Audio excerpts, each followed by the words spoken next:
뭐라고 그래? 예전에는 저 시어머니가 크리스야 이렇게 불렀던 것 같은데. 네네. 요즘에도 그래요? 요즘에도 마찬가지예요. 크리스야 그래서 이게 재밌었어요. 맞아요. 자, 이번 러시아로 가볼까요? 러시아 며느리 고미호 씨에게 시월드는, 한국의 시월드는 네모다. 네? 천국? 와. 천국이요?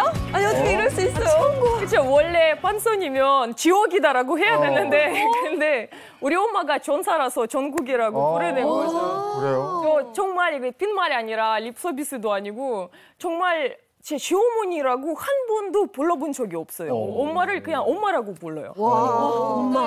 네. 제가 좀 알아보니까 고미호 씨가 실제로 시어머니 한국 엄마한테 네. 그러니까 왜 우리가 그런 얘기 하잖아요. 시어머니가 아 얘야 엄마처럼 생각해라고 해도 이게 진짜 엄마는 아니잖아요. 근데 진짜 엄마처럼 엄마 나 이거 해줘 이렇게 반말을 하신다고 들었거든요. 네네. 진짜 반말을 하시는 그래요? 거예요? 맞아요. 우리 남편이랑 이제 부모님도 만나고 그랬는데 정말 전날부터 바로 반말로 서로 얘기하기로 했어요. 왜냐하면 존댓말로 하면 약간 서로 멀어지는 느낌 들어요.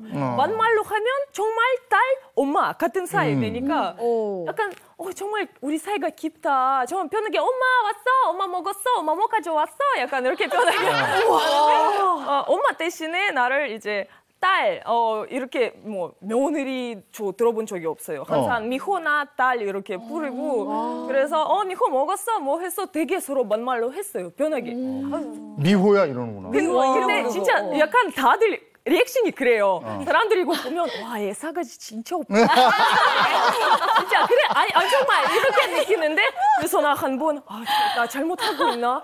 그래서 엄마한테 전화해서 엄마 저 오늘 어머니 저 오늘부터 존댓말로 쓸게요 했는데 갑자기 미호야 너 이럴 거면 나 차단시킬 거야. 나한테 그렇게 하지 마. 저 엄청 혼났어요 정말. 그래서 엄마도 내가 반말로 얘기 안 하면 소름 끼친대요. 아니 완전 엄마도 좋은데. 놀라운데 반말이라니 지금 저뿐 아니라 시집살이 17년 차에 우리 크리스도 지금 굉장히 놀라는 눈치인데요. 그렇죠. 상상도 못했어요.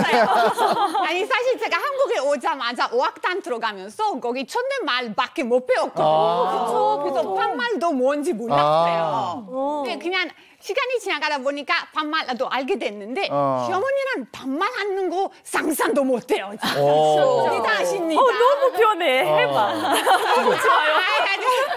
아니 사실 반말하면 진짜 뭐 엄마 딸 느낌이 오는데 사실 우리 시어머니 엄마 아니고 어머니예요. 그래서 이거 우리 가족에서 이게 잘 시키는 포지션 중요하다고 생각해요. 제가 딸도 아니고 며느리예요. 아유, 한국 사람 다 됐어요, 정말. 이게 20년 차하고 10년 차가 이렇게 달라. 차이가 나네요. 근데 3년 차. 리다 씨는 어떻게 얘기해요? 존대해요? 아니면 저는 어머니, 아버님이라고 하는데 그 어머님, 아버님이 엄마, 아빠라고 부르라고 하셨는데 저희 시할머니까지 계시니까 좀 그게 불편하더라고요. 그래서 오히려 반말보다 존댓말 더 편하게 되고 그냥 쭉 어머니, 아버님 쓰고 있어요. 존댓말이 더 편한. 그렇지? 네. 그게 더 편한. 튀르키예에서 왔어요. 리다 씨에게 한국 시월드란 네모다. 기둥이다. 이건 뭐예요? 기둥이다. 철학적인데? 이게 저희 남편을 낳아주신 소중한 분들이시니까 이 집에 기둥이 있는 것처럼 이제 기둥이 무너지면 집도 무너지잖아요. 와. 네, 그래서 그렇게 소중하게 느끼는 분들입니다. 와, 너무 예쁘게 그러니까요. 말 너무 예쁘게 했어. 아니, 지금 이 방송 보시는 시어머니들께서 아니 우리 며느리도 저희 외국인을 얻어야겠다. 어떻게 다 이렇게 말을 예쁘게 하시는지. 말을 너무 예쁘게 하는데 저렇게 얘기하면 진짜 시부모님이 안 예뻐할 수가 없을 것 같아요. 네. 엄청 예뻐하시죠? 예쁨을 많이 받습니다. 네. 이런 말 있거든요. 며느리 사랑은 시아버지다. 네, 특히 저 그거 많이 느껴요. 저희 아버님께서 사랑을 진짜 많이 주시고 저한테 예쁜 딸 이렇게 부르시고 항상 뭐 아프면은 밥 챙겨주시고 항상 전화해서 밥 먹었어 이렇게 연락 주시고 네, 그래서 너무 감사하죠. 거의 이 관계가 시아버님이 아니라 뭐랄까 약간 제가 상상해 꿈에 그리던 제가 아직 결혼을 안 했거든요. 제가 상상해 그리던 약간 딸바보 같은 시아버지 이런 느낌이어가지고 혹시 가능한가요? 약간 이런 게 가능한 사이인가요? 결혼해 보시니까 어떤 것 같으세요? 예. 알겠습니다. 예, 알겠습니다. 이게 알겠습니다. 알겠습니다. 더 이상 묻지 않을게요. 그래서 사실 우리 시아버지 옛날에 돌아가셨으니까 네. 잘 모르겠지만 네. 일단 그래서 그 포지션 잘 챙기는 게 제가 중요하다고 생각해서 네. 아마 어려울 것 같아요. 맞아요. 굉장히 보수적이고 진짜 한국 사람 같아요. 우리는 아버님이랑 서로 보고 바로 허그해요. 인사는 허그하고 그다음에 아버님 잘 오셨어요 하고 며느리 되게 반갑게 서로 인사해요. 이렇게 스윗한 아버님들 너무 좋은데요. 니다 씨는 어떻게 해요? 저희는 앉지는 않고요. 그냥 계속 서로 얘기하고 서로 챙기고 이런 따뜻한 마음으로 따뜻한 마음. 느껴지는 거죠. 네, 그렇게 느끼고 있어요. 알겠습니다. 태어난 곳은 외국이지만 제가 보기에 세 분은 전생이 한국인이요. 그래서 본 위치로 온 것 같아요. 맞아요. 네. 아이고 우리 대한 외국인 세 분과 얘기 나누고 있습니다. 네, 이어서 대한 외국인 며느리 세 분의 평행 이론이 있다고 합니다. 공개해 주시죠. 만며느리. 와 정말? 세 분의 공통점이 만며느리입니다. 세 분 만며느리. 우리나라 만며느리는 특별한 의미가 있는 건데 지금 10년차 고미호 씨는 네. 어때요? 이제 명절인데. 그러니까 제가 만며느리긴 한데 진짜 요리 못해가지고 똥손이에요. 그래서 엄마가 많이 고생하시는 것 같고 그리고 또 일이 반선인이다 보니까 추석 때 하필 일이 되게 많아요. 반선도 있고 축제, 행사 정말 추석 때 시댁으로 가는 게 이렇게 많지가 않아요. 근데 가도 솔직히 도움이 많이 안 되는 사람이라 엄마가 저희는 많이 저한테 기대했어요. 이제 며느리 생겼으니까 이제 같이 요리도 하고 그럴 것 같은데 근데 이제 혹시 마이더스 누군지 아세요? 마이더스 왕이 있는데 뭐 만지면 금으로 되는 거예요. 저는 음식을 만지면 반대로 똥으로 되는 거니까 그래서 엄마가 차라리 안 오는 게 나아. 차라리 만지지 마.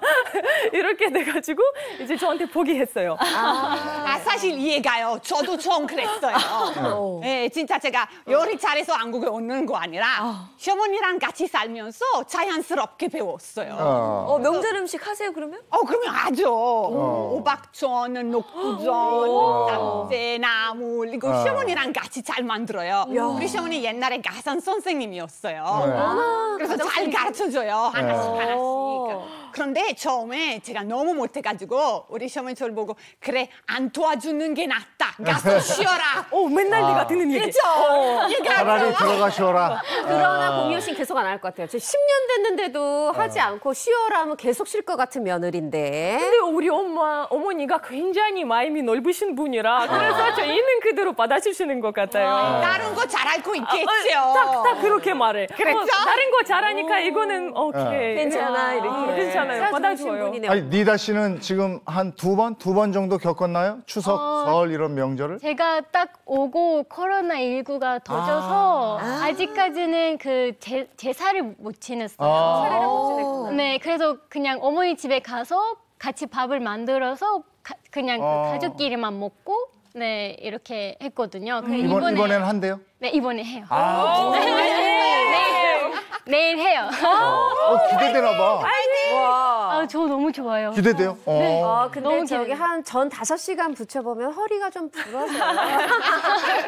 근데 이렇게 표정이 밝은 이유가 있어요. 제가 네. 듣기로는 니다 씨가 이번에 큰 집에 방문할 때 입을 옷까지 전부 세팅을 다 해놨다고 들었거든요. 네. 어떤 옷을 입고 가시는 거예요? 일단 불편하면 안 되고요. 근데 이제 신경 쓰면서 약간 드레스 같은 건 불편하잖아요. 앉아 있을 때 뭐 설거지 할 때 그래서 편하면서 예쁜 옷을 준비했어요. 아이고 3년 만에 한국 사람 다 됐어요. 원래 그런 말 있거든요. 시댁 갈 때는 후줄근하게, 친정 갈 때는 예쁘게.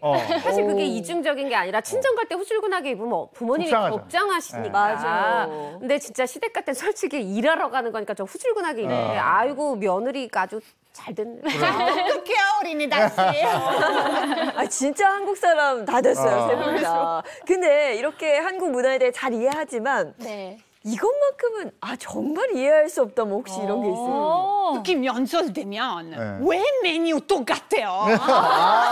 이거 진짜 신기해요. 똑같아요. 아니 뭐 바꿔도 됐는데 맨날 똑같은 전 리스트 있잖아요. 네, 리스트 있죠. 네, 신기해요. 왜 그러세요? 그냥 우리 그 생각 안 해봤어. 명절이면 당연히 그거 해야 된다고 생각해. 그냥 차례상이니까 맞아. 제수 준비하는 마음으로 그 이제 차례상 이게 딱 있잖아요. 올라갈 때는 전, 나물, 뭐 산적, 잡채 뭐 이게 굴비구이 막 있으니까 그래서 늘 똑같은데 지금 말씀 들어보니까 명절마다 다르게 먹으면 맛있겠네. 신기하죠. 이태리에서도 우리가 같이 명절 때 모여서 음식 많이 하거든요.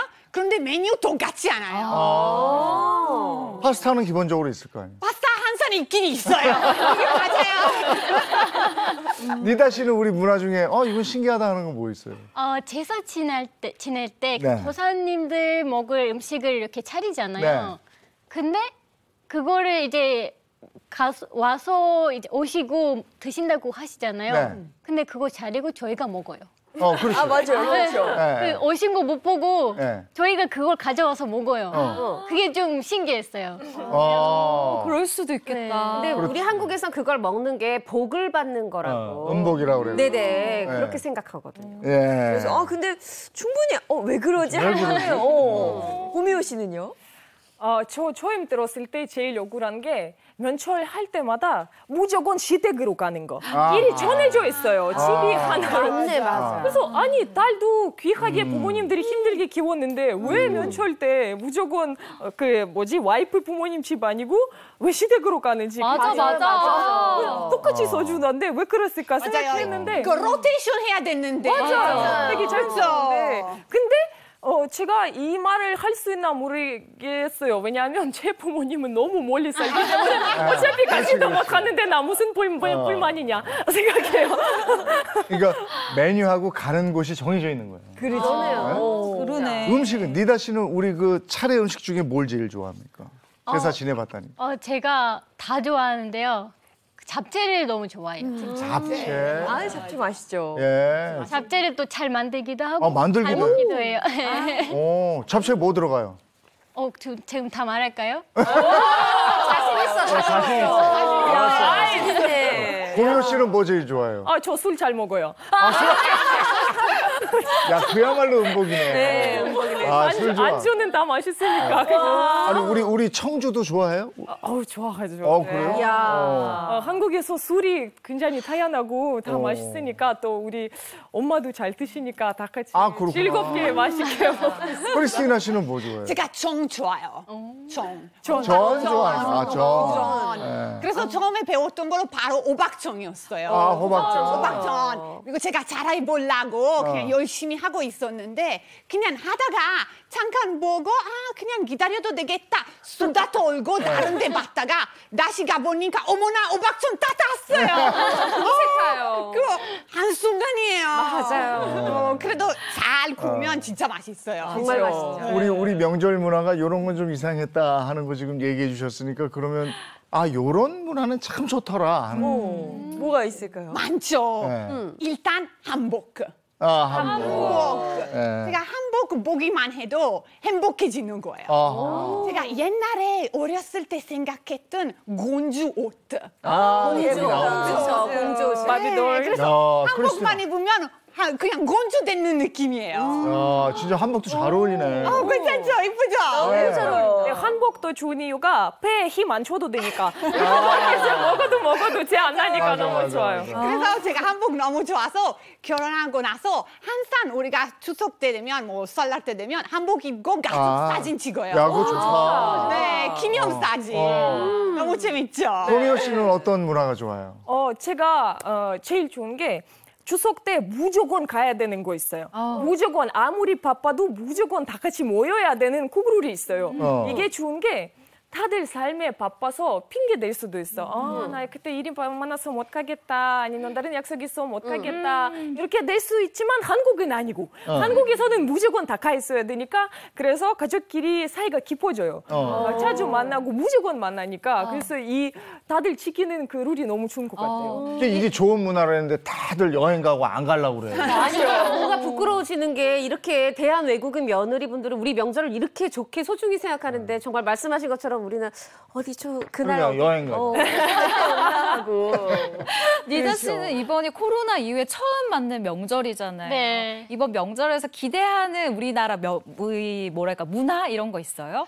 일단 다 같이 모이는 같이 거. 모이는 거. 제가 큰 가족을 좋아하거든요. 그래서 다 같이 모여서 맛있는 거 많이 먹고 또 이번에 저희 그 나라 음식도 보여줄 수 있을 것 같아서 저희 그런 것도 만들어서 드리고 약간 그 느낌을 좋아해서 그거 너무 기대돼요. 이번에 어떤 음식 만드실 어떤 거예요?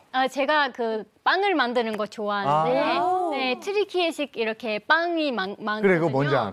네, 그래서 그런 느낌으로 만들 생각이에요. 진짜 맛있어요. 그래, 저 먹어봤는데 진짜 고기 맛있어요. 디저트도 달달하니 맛있더라고요. 그러니까 갑자기 지금 막 침이 넘어가네.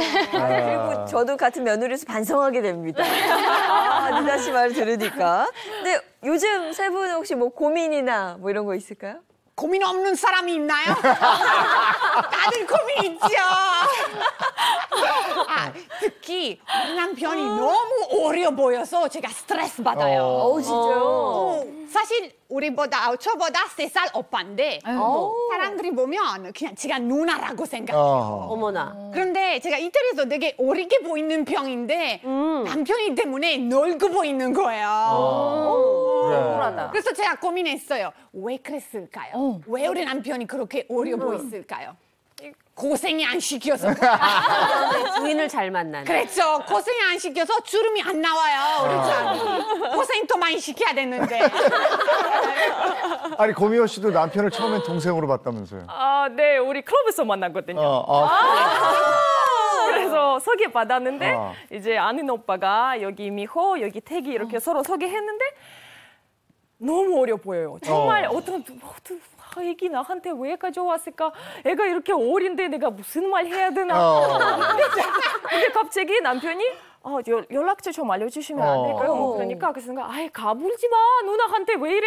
이렇게 보내려 했는데 알아보니까 3살 오빠였어요. 여기도 똑같이 3살 오빠네. 똑같아. 그래서 진짜 어떨 때 우리 커플도 연산으로 볼 때가 또 있어요. 그때 심장이 스크래치가 나요. 진짜 기분이 나쁘고 그러지만 어쩔 수 없어. 한국에서 진짜 다들 동안이라서 그냥 포기하자. 어쩔 수가 없어. 미호 씨도 고생이 시키세요.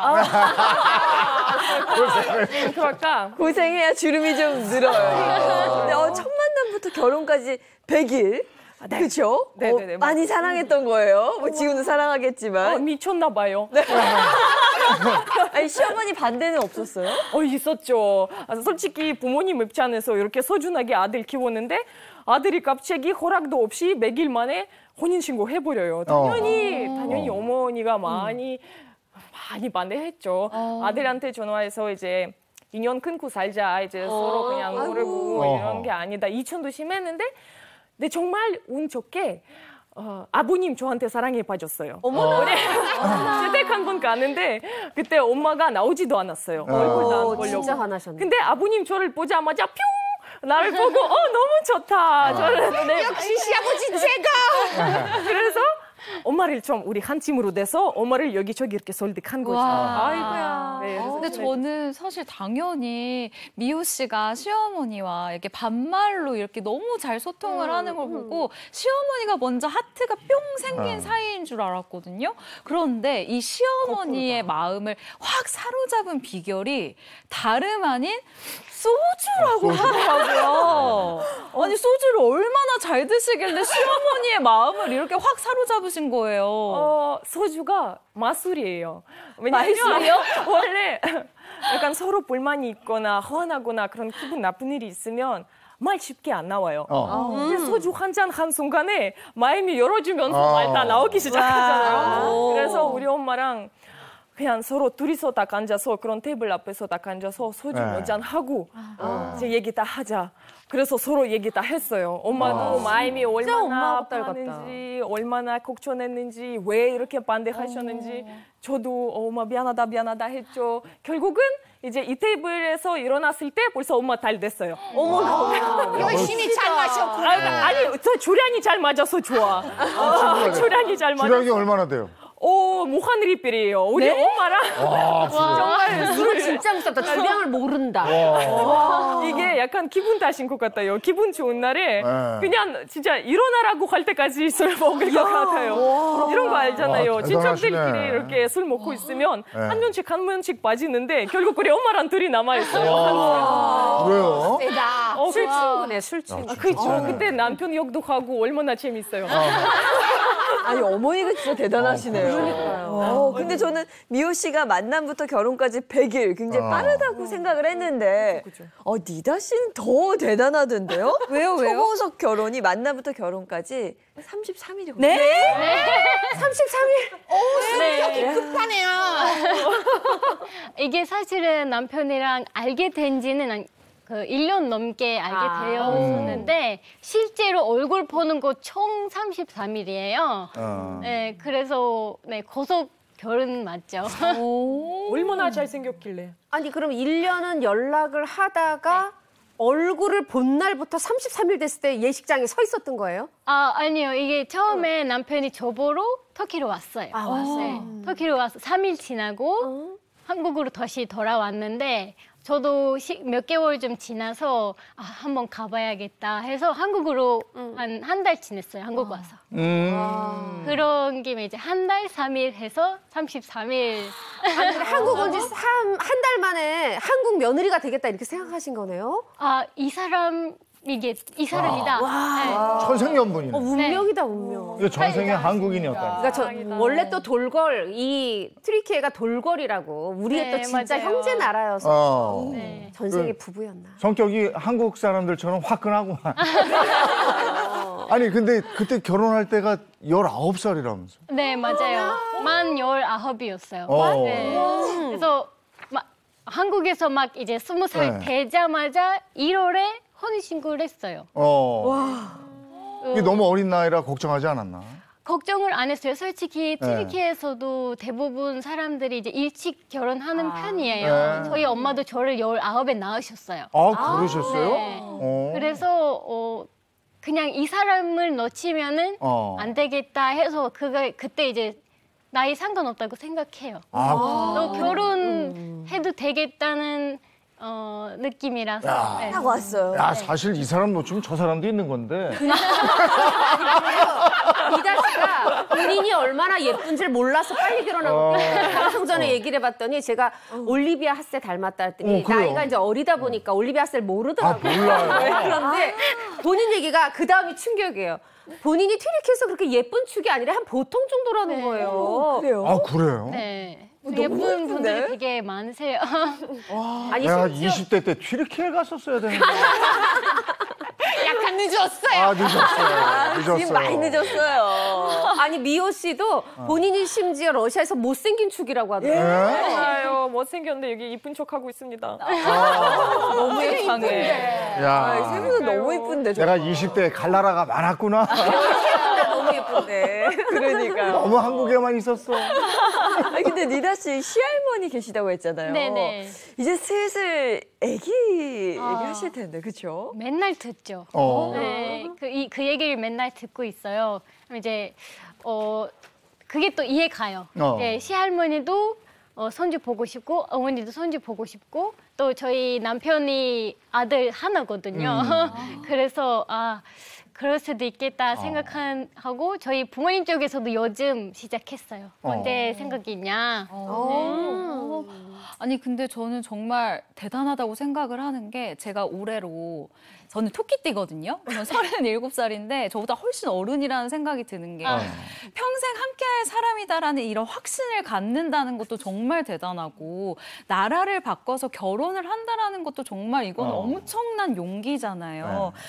와, 그렇다면 여기서 이제 한국에 오신 지 20년 된 우리 크리스티나 씨. 크리스티나 씨도 첫눈에 운명을 느끼셨다고 들었거든요. 어떤 부분에 이 운명을 딱 느끼셨는지 아직 시집 못 간 저에게 꿀팁을 주신다면. 그럼 알려드릴게요. 알려주세요. 너무 궁금해요. 사실 우리가 이태리에서 만났거든요. 네, 그때 우리 남편이 유학생이었고 제가 이태리어 선생님. 어머, 선생님과 제자. 그렇죠. 선생님 제자. 근데 우리 남편이 오빠예요. 네. 소리지 마세요. 그래서 학원에서 딱 보자마자 첫 악수하자마자 내 스타일이야. 그렇게 느꼈어요. 네, 근데 뭐 결혼까지 갈 거라고 그런 건 아니었고. 그래도 이 남자 너무 좋아한다. 파마머리도 있었고, 노래 잘하고, 그래서 목소리도 좋고 해서 매너도 좋고, 그래서 너무 관심이 갔어요. 그런데 제가 선생님 입장으로 학생 고실 수 없었잖아요. 네, 아무리 좋아도 그냥 가만히 있고 기다렸어요. 답답했죠. 그런데 시간이 지나가 보니까 남편이 일부러 책 안 갖고 오고 선생님 옆에 앉으려고 같은 책 보자고. 그리고 뭐 수업 끝나고 선생님 아이스크림 먹으러 가요. 아니면 선생님 제가 자동차로 집까지 데려다 드릴게요. 우리 집까지 걸어서 5분이에요. 선생님한테 관심이 있구나. 그래서 어느 날 드디어 아이스크림 먹으러 갔고 거기 그냥 자연스럽게 첫 데이트 됐고 뽀뽀하고 사귀게 됐어요. 우와, 첫 데이트에 뽀뽀 멋지다. 예쁘게 연애했다. 제가 이 조언을 받아들여서 오늘 당장 학원을 5개를 끊겠어요. 열심히 다니세요. 열심히 다니겠습니다.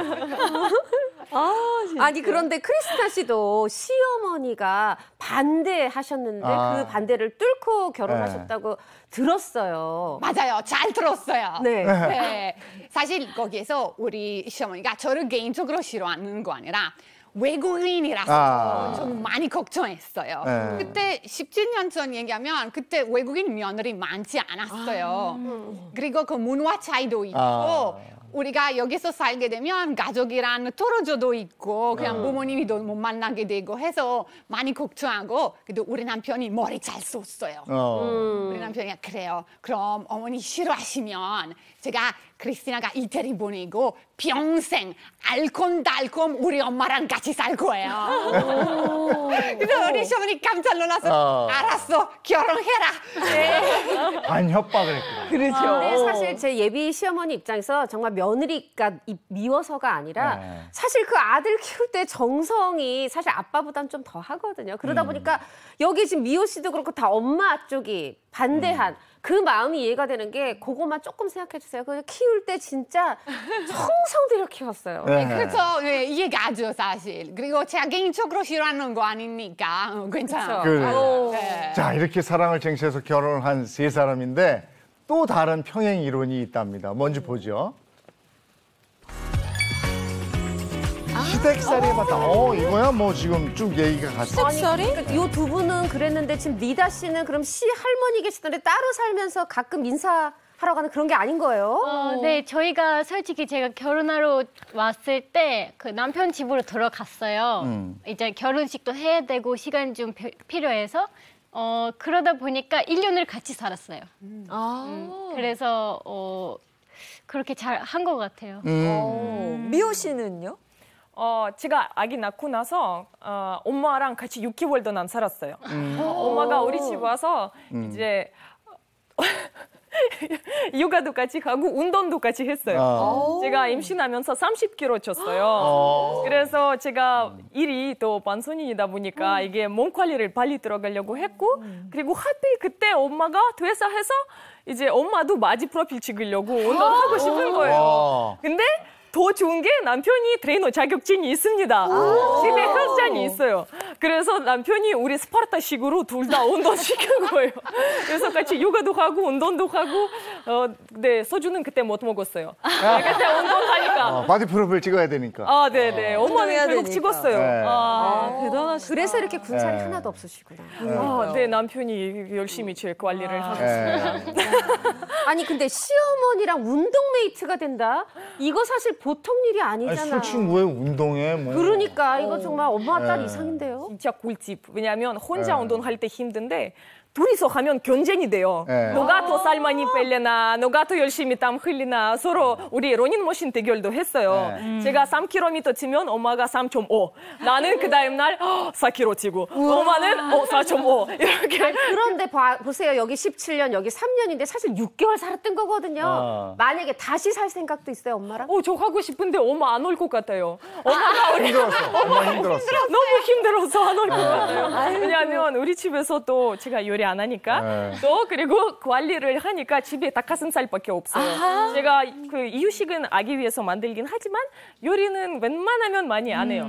근데 엄마는 무조건 아침, 점심, 저녁 하시는 분이라 요리하느라 땀 흘리고 힘드실 거예요. 안 올 거예요. 제가 빌어도 안 오실 것 같아요. 저희가 막 그런 얘기 하잖아요. 지금 한국 사람 다 됐다고. 진짜 대화를 해보면 느껴지거든요. 근데 크리스티나 씨는 직접 그걸 느끼는 순간도 혹시 있을까요? 그러면 특히 이태리 가면 너무 답답해요. 왜요? 느리니까. 네. 그래서 그거 제가 너무 한국에 잘 적응했어요.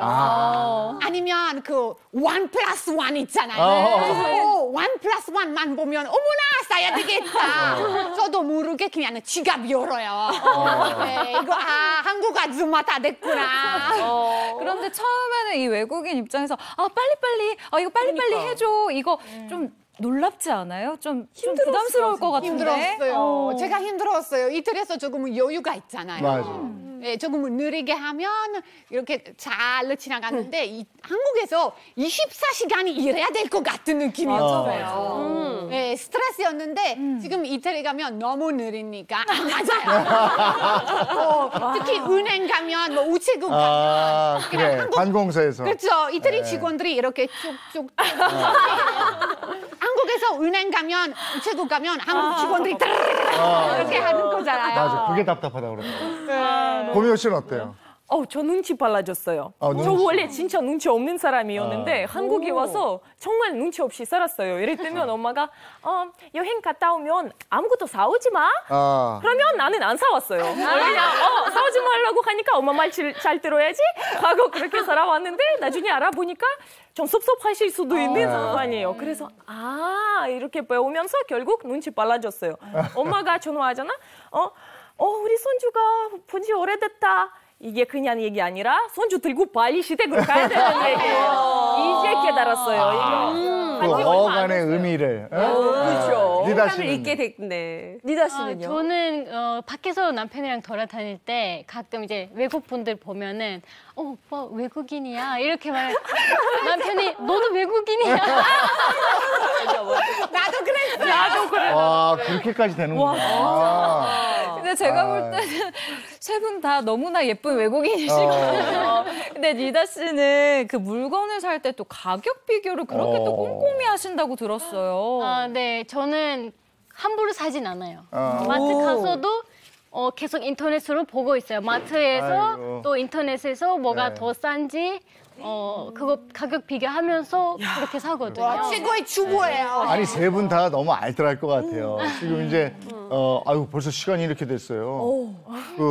앞으로 어떤 계획이 있는지 짧게 한 말씀만 듣고 마무리할까요? 저부터요? 저는 그냥 행복하게 돈 많이 벌면서 살고 싶습니다. 네, 저희 이번 추석 가서 엄마 네. 주방을 그냥 화재 안 나게끔 노력하고 그럴게요. 행복한 추석 보내세요. 네. 네, 제가 지금처럼 우리 남편이와 함께 시어머니와 함께 행복하게 즐겁게 기쁘게 무엇보다 건강하게 여러분 건강한 추석 보내세요. 네, 세 분 다 행복하세요. 고맙습니다. 행복하세요. 실질적으로는 오늘부터예요, 진짜. 그렇죠. 사실 오늘부터 쉬는 분들도 많이 계실 거고 뭔가 이 들뜬 마음으로 하루를 시작하실 것 같습니다. 오늘도 행복한 하루 보내시고요. 저희는 내일 아침 7시 30분에 돌아올게요. 행복한 아침, 행복한 하루 되십시오. 고맙습니다. 고맙습니다.